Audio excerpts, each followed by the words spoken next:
समस्त श्रोता बंधु के पैर छू के प्रणाम करतानी।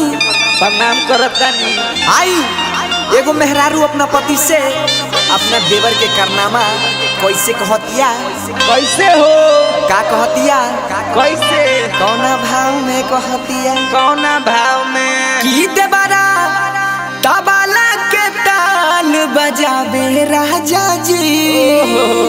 सुनता नीनू कि तब बुझाता हमारे कपारे को छोड़। अच्छा आई सुनी ना, देवरा तबला के ताल बजावे राजा जी। तारो जे खटिया के पटिया हिलावे राजा जी, रोजे खटिया के पटिया हिलावे राजा जी, रोजे खटिया के पटिया हिलावे राजा जी, रोजे खटिया के पटिया हिलावे राजा जी। लागल होए प्यास देवरा तबला के ताल बजावे राजा जी, देवरा तबला के ताल बजावे राजा जी, देवरा तबला के ताल बजावे राजा जी। रोजे खटिया के पटिया हिलावे राजा, रोजे खटिया के पटिया हिलावे राजा जी, रोजे खटिया के पटिया हिलावे राजा जी। रोजे खटिया के पटिया हिलावे राजा जी। कंकर छुटका दे बरवाए राजा, कंकर छुटका दे बरवाए राजा, खटिया पर ले राजा, कोई पकड़े कोई पकड़े।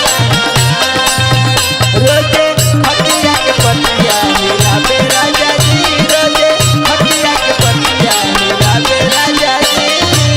ए जी का हमार दिमाग खराब हो गया, काहे हो अब हम ना रहे, कहला न रहू, हम जाता नहीं, कहाँ जेबू हमरा छोड़ के, ना हम जाता नहीं, काहे हम अपन भाई के गरिया बुला लेते। अरे हमरा छोड़ भाई के सुतेला सट के होसिना से चिपक के भरे जो बनामा हो राजा जी लपक के। हो राजा जी लपक के, हो राजा जी लपक के। सुना प्यास लब सुतेला सट के होसिना से चिपक के भरे जो बनामा हो राजा जी लपक के। हो राजा जी लपक के, हो राजा जी लपक के। काजू किशमिश छोहारा रोज खिलावे राजा जी, काजू किशमिश छोहारा रोज खिलावे राजा जी। रोजे खटिया के पटिया हिलावे राजा जी, रोजे खटिया के पटिया हिलावे राजा जी। रोजे रोजे नया तरीका करे हम पेटवाई राजा जल्दी आई, ऐसे जल्दी आई हो। रोजे रोजे नया तरीका करे हम पेटवाई राजा जल्दी आई, ऐसे जल्दी आई। सुनी खटिया के पटिया हिलावे राजा जी, सुनी खटिया के पटिया हिलावे राजा जी। ए जी का सुना तानी, अरे बोलबे तब न सुना, मने अब हमरा बर्दाश्त से बाहर हो गया। काहे हो ई कबो काजू तो कबो फ्रूटी कबो किशमिश।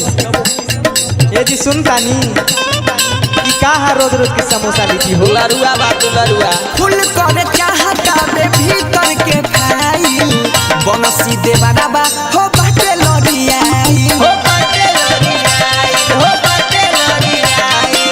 फुल कर चाहता बे भीतर के फाइल बनसी देवराबा हो बाटे लड़ियाई। हो बाटे लड़ियाई, हो बाटे लड़ियाई। मैंगो फ्रूटी रोज पिलावे राजा जी, हमारा मैंगो फ्रूटी रोज पिलावे राजा जी। रोजे खटिया के पटिया हिलावे राजा जी, रोजे खटिया के पटिया हिलावे राजा जी, रोजे खटिया के पटिया हिलावे राजा जी। रोजे